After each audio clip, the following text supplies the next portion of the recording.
Welcome back to Database Basics. Our topic at hand today is normalization. Now, it's a big word that simply describes the process of putting a database in order so as to prevent the duplication of data and in turn to reduce any of the possible update anomalies. It sounds complicated, but if you understand what you're trying to accomplish, the steps will become common sense actions that normally you'll take as a matter of course. This process is often referred to as decomposition, where we take tables and we break them down into smaller tables that meet the normal forms. Large tables of data often seem to belong together. They seem to be things that we should keep together. But as we break them down into smaller tables, we find that one of the advantages is that we reduce duplication and redundancy within the rows and the columns of those tables.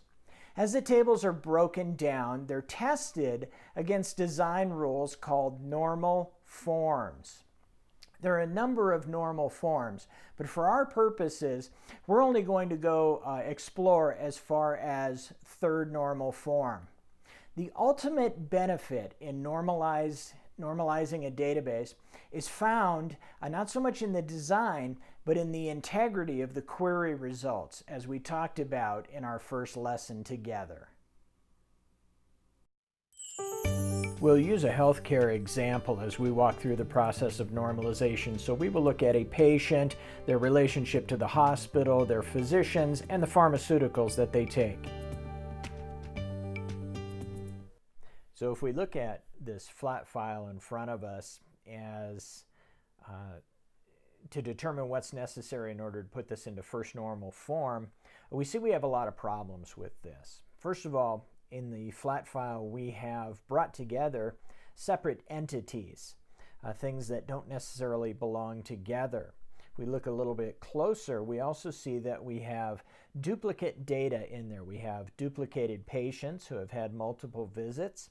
We have multiple items within a single column as far as the diagnosis and the CPT codes goes. There are a lot of problems here. So let's see what we need to do in order to create a relational table out of this data. First thing that's necessary, of course, is that we recognize that there are three entities that are making up the data here. We have the patient demographic data, so we have their last name, first name, date of birth. Then we have their visit-specific information. And then lastly, we have a physician file that contains the physician identifier and the last name of the doctor. So the first thing we would need to do is take that big file and separate that into three entities. Of course, if you have followed the design process up to this point, you already have separated out the entities and you would not have created the file that we saw to begin this project with. We would have started from this point. Now we look a little bit closer at some of the other difficulties that we run into. If we look, for example, at the patient, we see our major problem is we have duplicate data. We have Nikki 6 and Shirley Caesar both represented twice. That means they have had multiple visits to our facility. Now, because we have multiple rows that are duplicated, we know that the very first rule of the relational table is that there's no duplicate rows. There are no duplicate data items allowed. And so we have to find some way of maintaining this data and uniquely identifying it at the same time. And one of the things we can do is very simply add a new primary key. The last name, first name, date of birth, none of those were good candidates to be a primary key simply because they were easily duplicated. It's easy to see that the whole 6 family, for example, could come into our facility and that would create some problems. So we create a unique MPI number for each of our patients, and that way there is one and only one record or demographic record for each of our patients, and that winnows the table down to a simple single line entry for each one of our patients. So we've solved our first problem with the patient entity. When we look at the visit table, we find a similar problem. We're going to have repeating elements because they were linked specifically to each patient entry. And so in the same way that we reduced that problem or eliminated the redundancy problem by adding a primary key, we're going to add a primary key to this table as well. This key is going to be a composite because we want to be able to link back to our MPI data, and we want to uniquely identify each entry within our visit table. So we're going to combine the MPI number and a uniquely generated visit number for each of our patients. So now we look at, for example, the 6 entries there, the NICI 6 entries. We have MPI 10,002, and then in a composite to that, we add the 456. So 10,002, 456, 10,002, 109 creates 2 unique primary keys. And then that addresses our issue of uniquely identifying each of the rows. But when we look at our rows now, we have some duplicated or multiple entried fields here. Each of the fields in a relation must be atomic. That is, there is a single value in each of the fields. And this, of course, addresses all of the possible anomalies, update, insertion, and deletion. We want to make sure that everything is unique in each of the fields. So we look across at visit 456, and we see that we have multiple CPT codes. That tells us that that needs to be separated out. That needs to be in a table of its own so that each of those CPT entries can be uniquely identified. Same thing with the diagnosis code. We look at visit 109. We see that he had multiple diagnoses for that visit. And so we would separate the diagnosis codes and place them into a table of their own. And here we see an example of that. By removing those columns and separating them into their own table, we now create 2 tables that are in first normal form. The MPI has no repeating rows, and the visit table has no repeating rows, and now our diagnosis table, which creates a new composite by taking the MPI, the visit, and the diagnosis sequence. So we add a new sequence number that allows us to uniquely identify each entry. So if you roll down to visit 109, we see that we have sequence 001 and sequence 002. So those 3 elements, the MPI, the visit, and the sequence number combined create a composite key that uniquely identifies each diagnosis within the table. So that puts all of our information, our fundamental information, into first normal form. Generally, with experience, you are going to be able to put most things into first normal form without going through this exercise. And really, you would approach the remaining normal forms as something of interest. First normal form should be a natural byproduct of your design process. As you diagram the reality that you're going to model, you will have already thought through a lot of the initial issues. Second normal form refines the first normal form. You don't skip over any of the forms as you go through the process. If all of the attributes, the fields, the columns, however you want to look at it, in a table are dependent on the primary key, then the table is already considered to be in second normal form. So let's look at an example as we break a table down. Once our file is in first normal form, we can proceed with the process of normalization.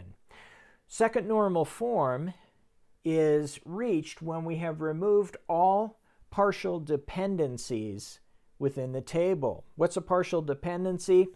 It's a dependency in which one of the attributes, one of the columns or the fields, however you want to look at it, is functionally dependent on a part of the primary key. And if it doesn't require the other part or parts of the primary key, it's said to be partially dependent. Now, number one, if a table has a single field as its primary key, it is already in second normal form. So this really only applies to those tables in which we had to create a composite. So if we look at the pharmacy table in front of us, we see that we have some issues here. Our primary key is the composite of the pharmacy ID and the vendor number, and that's what's required to create unique entries in there. For example, you see that pharmacy ID, the element acetaminophen, is identified in-house as 2001. We purchase our acetaminophen from two different vendors, A002 and then all the way down at the bottom, S202. So we have a unique ID for each of the fields, but now what we need to do is go from column to column and make sure that each of the columns within the table is dependent or is independent of either one of the two items there. When we look a little bit closer, we see that the vendor name, this field vendor name, is dependent on the vendor ID, but it is not dependent on the pharmacy ID. The pharmacy ID doesn't care what the vendor name is, but the vendor name is totally dependent upon the vendor ID. And so that makes it a candidate to be decomposed further. If we look a little bit closer at how we want to handle this, we can separate these two tables out. And that puts all of our vendor names in a unique place. And we have done away with any update or deletion or insertion anomalies. We've gotten rid of all that. And we have simplified the way that we look at our table. So second normal form removes functional dependencies, those things that require a part of the key, but not the whole key. When we separate these files out, something that we didn't look at in the first normal form, we need to create a link or a relationship between the two fields. That's why we have the vendor ID in our pharmacy master and the vendor ID in our vendor name and probably address, phone number, that type of thing, table. And so we are going to create a relationship saying that every pharmaceutical item in the pharmacy master has one or more vendor names. And so that would form the nature of that relationship. All right, so once we've gotten things into second normal form, we have the next step to be creating or checking to see that all of our stuff is in third normal form. Third normal form is reached when a table is in first and second normal form. Those are the first primary steps. And all of the transitive dependencies are removed. A transitive dependency is a functional dependency that is set not on a key value but on non-key values, and that's really best explained when we look at a new example.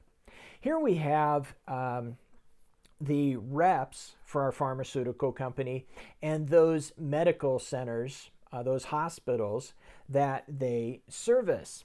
And so as we run down the table, we see a little bit of repeating information. Each of our customers, each of our hospitals is uniquely identified. So that's not a problem. Even if the customer name was similar, I'm sure there's a St. Luke's in about every other town. And so that's not a problem because we would give each one a separate customer number. But where we see the duplication is we see in our pharmaceutical rep name and the region that they serve. We see that Mr. Smith serves the South region and Miss Hicks serves the Western region. And so we've got some duplication there. The problem with this is that this setup creates some problems for us, creates some possible anomalies that can creep up. We look at the region specifically as creating the problem. The name not so much, but the region is our first potential problem that we want to examine.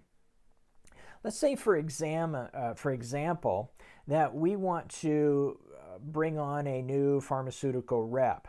If we try to insert the rep Robinson and he has no customers, so we bring on a brand new employee, he has no hospitals that he serves yet, we can't insert his name into this table because we have no primary key. Remember, the primary key cannot be empty. So we can't insert Robinson without a customer. So we have a potential insertion anomaly that comes up. We also have the potential problem of the issue when we want to modify the relationships. Let's say that Rocky Mountain Hospital no longer purchases pharmaceuticals from us, so we are going to drop them as a customer. When we do that, we have a potential loss of information. You see that in the top table, the original table, we know that Hernandez serviced the eastern region. Once we go and remove Rocky Mountain Hospital from our customer table, we also lose the ability to know that Hernandez services the eastern region, because that was the only entry in the table that contained his data. So that's a potential problem there as well if we delete an item. Furthermore, we have a possible update anomaly. If, for example, we move Miss Hicks from west to the eastern region, we have an update anomaly potentially created because we have to update multiple rows within the table. So we want to reduce this possible anomaly by decomposing further. And what we're going to do is separate out that data, the region, which is wholly dependent upon the representative's name. That's what a transitive dependency is. This transitive dependency is a field that is dependent on a non-key field. So since our rep name is no part of the key in this field, we need to separate the rep name out and then the region associated with that rep name. You'll notice that once we do that, we have removed the duplicate regions and we've done away with all those possible anomalies. Now I could add Robinson in. I can move Hicks from west to east. I can drop Rocky Mountain Hospital without losing Hernandez's information. By decomposing, by making this simple move and putting my tables in third normal form, I have gotten away from all those possible anomalies. If your database relations are in third normal form, your database is going to be in pretty good shape. Normalization can continue on through Boyce-Codd normal form, fourth, fifth, sixth normal form, but at that point, theory begins to intrude on reality. And often, it's possible to decompose tables so far that your software mechanism for joining them together and putting them into use can actually become less efficient. It really all depends upon your software tools. Denormalization is the process of moving backwards in the process to gain that efficiency back. So as I said, for most purposes, third normal form is going to provide all the integrity that you need. A normalized database is ready to be filled with data and put to use because you have ruthlessly cut out the duplicate data and refined your relationships through that process. You can have absolute confidence in the results that you get.